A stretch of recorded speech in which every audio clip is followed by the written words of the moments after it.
జనవరి 13 దేవుని వాక్య ధ్యానం. దేవుడు సర్వభూమికి రాజయ్యున్నాడు. కీర్తన 47:7. మన ప్రభువైన యేసు క్రీస్తు నామములో మీ అందరికీ ఈ ఉదయము శుభములు తెలియజేస్తూ ఉన్నాను. ప్రియులారా, దేవుని మహాకృపను బట్టి మనమందరం మరొక నూతన దినంలోనికి రావడానికి ప్రభు మనకు చేసిన సహాయాన్ని బట్టి దేవాతి దేవునికి నేను కృతజ్ఞతాస్తుతులు చెల్లిస్తూ ఉన్నాను. ప్రియ విశ్వాసులారా, ప్రభువులో మనమంతా కూడా సంతోషంగా ఉండడానికి, ఆనందంగా ఉండి ప్రభువుని ఘనపరచుటకు ప్రభు ఇచ్చిన ఈ నూతనమైన సమయాన్ని బట్టి దేవునికి నేను కృతజ్ఞతాస్తుతులు చెల్లిస్తూ ఉన్నాను. ప్రియమైనటువంటి విశ్వాసులారా, దేవునిలో మనమంతా బలపరచబడాలి. మన జీవితాలు ఆశీర్వాదకరంగా ఉండాలి. దానికి ప్రభువు మనలను ఆయనలో ఉంచడానికి ఇష్టపడుతూ ఉన్నాడు. ఆయనతో ఉండడానికి మనం ఇష్టపడాలి.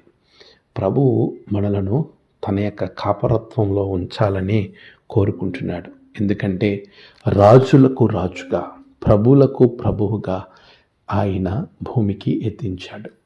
ఆయన మనకు రాజు అయి ఉన్నాడు. మనము ఆయన ప్రజలుగా ఉండాలి. అదే నేటి వాక్యాన్ని మనం ఆలోచన చేస్తున్నప్పుడు చాలా స్పష్టంగా దేవుడు సర్వభూమికి రాజు అయి ఉన్నాడు. ఆ రాజుని కుమార్తెగా ఆయన ప్రభుత్వం క్రింద మనం ఉండాలి అని వాక్యం మనతో మాట్లాడుతుంది. మరి నీవు ఎంతవరకు ఆయన క్రింద ఉండడానికి ఇష్టపడుతున్నావు, ఆయనతో ఉండడానికి ఇష్టపడుతున్నావు? నీవు పరిశీలన చేసుకోవాలి. నీవు దేవునిలో బలపరుచుకోవాలి. ప్రభు మనతో మాట్లాడుతూ ఉన్నాడు. ఆయనతో కలిసి మనం ప్రయాణం చేసినప్పుడు, ఆయనలో మనం ఉంటున్నప్పుడు ఆయన మనకిచ్చే ఆశీర్వాదాలు ఎంతో గొప్పగా ఉంటాయి తెలుసా? ఎవరైతే ఆయనను రాజుగా అంగీకరిస్తారో, ఆయన క్రిందన ఉండడానికి ఆలోచన చేసి తమను తాము సమర్పించుకుంటారు.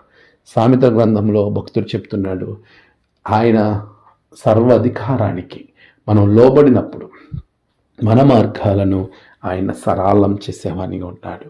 మరి ఆయనకు లోబడే మనుషులుగా ఉండడానికి ఇష్టపడుతున్నావా? దేవునికి లోబడేటువంటి నీ మార్గములన్నీ ఆయనకు అప్పగించాలి. ఆయనతో కలిసి ప్రయాణం చేయాలి. మట్టల ఆదివారం రోజునాడు ప్రభువుని చాలా స్పష్టంగా ఆనాటి ప్రజలు చెప్తూ ఉన్నారు.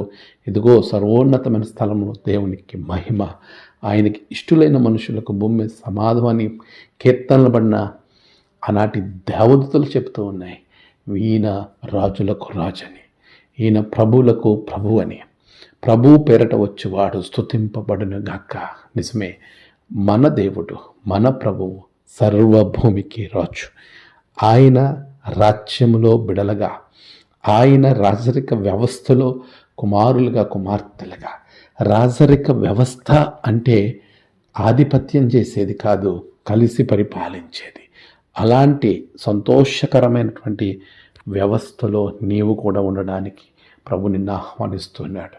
ఆ పరలోక రాజ్య వారసునిగా ఉండడానికి నిన్ను ఆహ్వానిస్తున్నాడు. భూమికి రాజు, పరలోకానికి రాజు, సర్వ సృష్టికి రాజు ఆ ప్రభుని బిడ్డగా నిన్ను నీవు సిద్ధపరచుకొని ప్రభుతో కలిసి ప్రయాణం చేయి. దేవుడు నిన్ను, నీ కుటుంబాన్ని, సమస్తాన్ని దీవిస్తాడు. అట్టి కృప దేవుడు మీకు అనుగ్రహించును కాక. ఆమేన్. ప్రార్థన.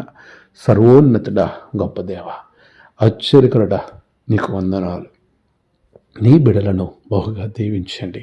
నేడు వారు చేస్తున్న ప్రతి కార్యములో జయము దయచేయండి. సర్వభూమికి రాజా బిడలను ఆశీర్వదించండి. వారి యొక్క దుఃఖాలు, వారికి ఉన్న సమస్యలు సమస్తాన్ని తీసివేసి సంతోషము, సమాధానము బిడలకు దయచేయండి. నేడు జన్మదినము, వాహదినము, ఆయా విశేష దినములు జరుపుకుంటున్న బిడలను బహుగా దీవించండి. తమ ప్రియులను కోల్పోయిన వారి కుటుంబాలలో నెమ్మది, ఆదరణ అనుగ్రహించండి. దినదీవెనత నింపి మీరే మహిమ పొందమని క్రీస్తు పెరట అడిగి వేడుకొంచున్నాం తండ్రి. ఆమేన్. తండ్రి, కుమార, పరిశుద్ధాత్మ త్రియేక దేవుని దీవెన మీకు తోడుగా ఉండి నడిపించును గాక. ఆమేన్.